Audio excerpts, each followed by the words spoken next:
morning, Gary Latrobe. From the WCHG-TV studio, I'm Catherine Heasley alongside Mara Rogers, and these are your morning announcements. The Wildcat Cabaret will take place in the CSC on Saturday, January 27th. The cabaret is a fun evening of delicious desserts and fine entertainment brought to you by the students of Latrobe. Doors open at 6 and the show begins at 7. Come in out of the cold and enjoy the variety of talents our students have to offer. Admission is $10 for adults and $8 for students. Proceeds help fund the spring musical, Annie. A reminder for all seniors to check the guidance webpage for scholarship opportunities. The variety of scholarships range from debate, creative writing, and student congress, plus many more. Also, any student who will be attending Penn State Allegheny this fall, please see Ms. Hager in the 1112 office for scholarship opportunities. Pi Day, March 14th, is almost here, and the Mathletes Club is planning activities for the day. They will once again be running the annual Pi Day t-shirt design contest. The contest will run from now through February 2nd. Students are asked to create their unique design for the front of the event t-shirt. Only original designs will be accepted. Please do not use a design available from the internet. Students can submit their design to Mrs. Pompelia or their math teacher. The top 5 designs will be voted on by the student body. The winner will receive a free t-shirt as well as having their design on all of the shirts. Are you curious about pursuing a career in healthcare? Join us on January 31st from 6 to 8 p.m. in the CSC for an evening with healthcare professionals from the region as they discuss possible career options in healthcare. Panelists will include practitioners from the following careers: medicine, nursing, health information management, analytics, and respiratory care. Learn about the education and training needed to get the job, as well as the possible career paths in each field. To reserve your spot at the panel, please see Mr. Princeton in the 1112 office. Students in grade 9 through 12 are welcome to attend. The Pathway Career Fairs will be happening the week of February 5th through the 9th in the CSC from 1st through 4th period. Monday the 5th will be Arts and Communications. Tuesday the 6th will be Engineering, Industry, and Manufacturing Technology. Wednesday the 7th will be Financial Business and Information Technology. Thursday the 8th will be Health and Science.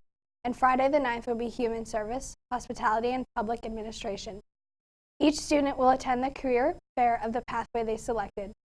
Students who are undeclared have been placed in a pathway just for the career fair. Passes will be distributed during homeroom the week of the career fair. The Latrobe Hospital Aid Society has volunteer opportunities at Latrobe Hospital and Excella Square at Latrobe. With the new facility opening near the school, there are many ways students can volunteer. The Aid Society awards scholarships to seniors for volunteer services at the hospital. There is a minimum of 150 hours in order to qualify for the scholarship. Juniors, now is the time to start to accumulate hours to be eligible as a senior. Please stop by the 11-12 grade student waiting area for more information. Now here's Emily Weaver with the weather report. Thanks, Catherine. Good morning, Wildcats. Get ready for a warm front coming in this weekend. Today, we will see a high of 53 and a low of 38 with sunny skies. Tomorrow, we will see a high of 52 and a low of 39 with some light rain in the evening. And Sunday, we will see a high of 47 and a low of 28 with some showers in the morning. That's all for weather. Back to you. Thanks, Emily. There will be a meeting on Monday, January 29th for all girls in grades 6 through 11 interested in playing soccer next year. The meeting will take place at 6 p.m. in the high school cafeteria. Come and meet the coaches, learn about the program, and find out important dates to remember. All students are asked to check out the lost and found items that will be displayed in the coat rack in the cafeteria. Tea Club is hosting a pancake breakfast in the CSC on February 3rd from 8 to 11 a.m. The proceeds are going to the family of Alina Shakit, a former Pitt student who was involved in the domestic violence incident in October. The cost of the event is $5. Attention seniors and juniors. If you would like to be a 6th grade camp counselor, applications are available in the 11-12 office. Counselors are needed in the following areas: general group counselors, certified lifeguards, rifle and archery, hunter safety course completion required, art, and fishing. The deadline to apply is Wednesday, February 28th. If you are interested, do not delay in completing and turning in your application. Available spots will fill fast. Reporting for WCAT TV, this has been Mara Rogers and Catherine Heasley. Thanks for watching and have a great day. Stay tuned for Wildcat All Access.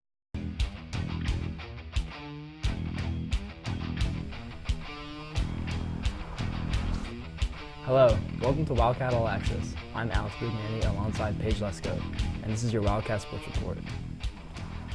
The boys basketball team took care of business on Tuesday. They beat Penn Trafford with a final score of 70-55, making it look easy.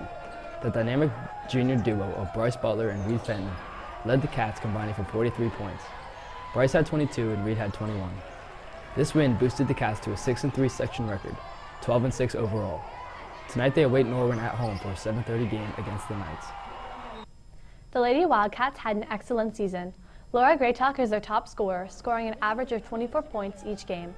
Other girls such as Shelby Wetzel, Mackenzie Markle, and Carly Augustine helped contribute to the scoreboard.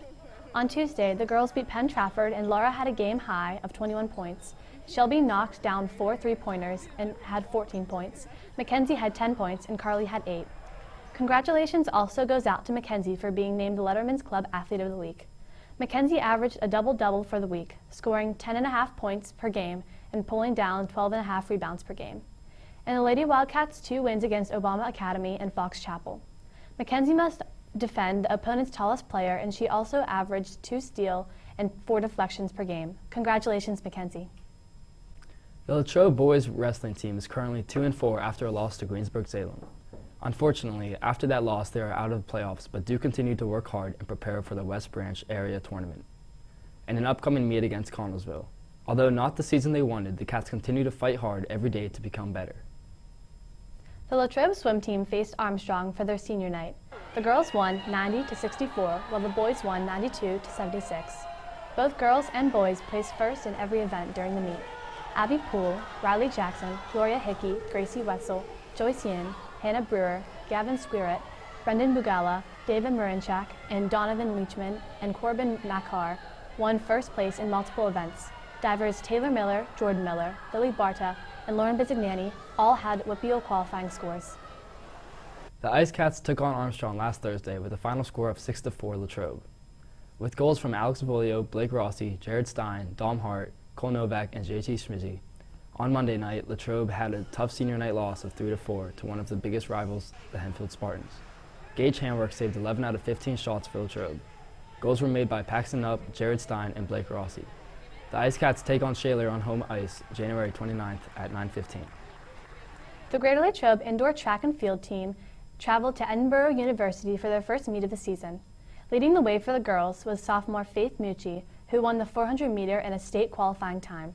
Gabby Wyrick placed 7th in the 200, Rachel Harder 7th in the 800, Sydney Green was 10th in the 800, and Sydney Mitzikar was 9th in shot put.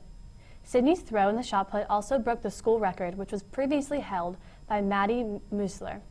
In the relays, the team of Gabby Wyrick, Maria Kowalski, Rachel Harder, and Faith Mucci finished second in the 4x400 and the distance medley relay. Of Gabby Wyrick, McKenna Scatell, Rachel Harder, and Maria Kowalski finished in 4th. On the boys' end, Zachary Williams was the top place finisher with a win of 400, which also was a state qualifying standard. Also qualifying for the state meet was Joe Piper in the 60 with a second place finish that also broke the school record. Colin Wilson placed 5th in the 800 and Joe Piper was 6th in the 200. The boys' 4x8 relay of Colin Wilson, Joseph Hill, Clayton Skolowski, and Augie Mucci finished 10th overall. The Wildcats moved back into action February 10th when they traveled back to Edinburgh. Now here is reporter Matt Davis with more about the team. While you may hear about the outdoor track season every year, not many people get to hear about indoor track. Just like outdoor track, there are high expectations with indoor track. I'd say our expectations are high because in any sports program you want to be competitive, and I think we have a really great track team, so I think we can do good things. With that in mind, it was also noted that indoor track helps them prepare for the track season in spring. Indoor track helps a lot of people in different ways because some people didn't do a fall sport and weren't prepared for outdoor, but indoor will help you get conditioned and be ready for outdoor. The importance of having good coaches is a big reason why the team always does well. I think in order to have a great team, you need great players, of course, but you can't have that without great coaches being able to teach them and guide them along the ways. So I think our team overall is very lucky to have the coaches that we have. While many people know about outdoor track, indoor track is just as important to get them ready for the upcoming season. For WCAT TV, I'm Matt Davis. Thanks for watching this edition of Wildcat All Access. Go Cats!